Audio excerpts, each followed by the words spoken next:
You're welcome back again. You saw in the first episode, we looked at how to solve the quadratic equation using the factorization method.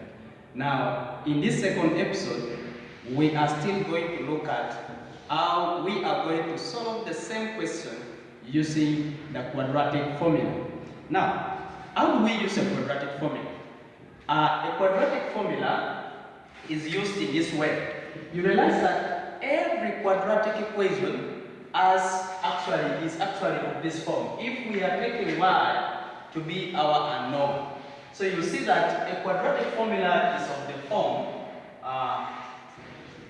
which is ay squared plus.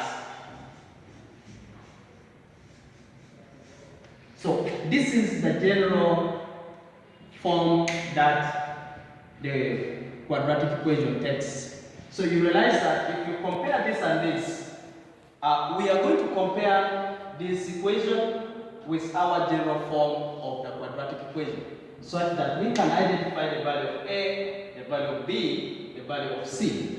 So you see that in that case, our A is C, our B is the coefficient of y, which is 1, and then C is negative 2. So we are going to write our formula, and then we substitute the values of A, B, and C, and then we see what values of y we shall get. So if I'm to write what we call the quadratic formula, it is y equal to negative b plus or minus the root of b squared minus 4ac out of 2a. So this is what we call the quadratic formula. So since we have identified the values of a, b, and c, we are going to substitute them to the quadratic formula, and then this is by saying y is equal to negative b. My b is 1, so we'll have negative 1 plus or minus the root. B is 1, so when I say b is 1, so I'll have 1 squared minus 4 times the value of a, which is 3, times the value of c, which is negative 2. I am dividing by 2 times the value of a, which is 3. So you see that y is equal to negative 1 plus or minus the root. This one is 1 minus. You'll have 4 times 3, that is 12, times negative 2, you get negative 24. Out of 6, 2 times 3 is 6.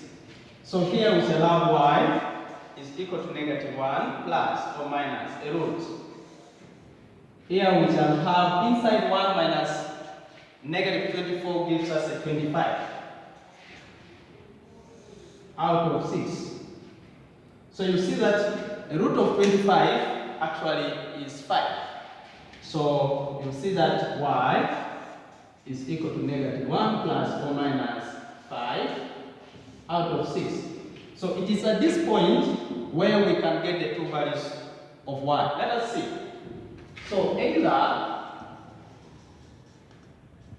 y is equal to negative 1 plus 5 out of 6. So y is equal to negative 1 plus 5 gives us a 4. And this, we can reduce it by 2, and this one reduces to 2 out of 3. So that is our first value of y. Or we shall have that y is equal to negative 1 minus 5 out of 6. I'm now taking the negative part, the minus part.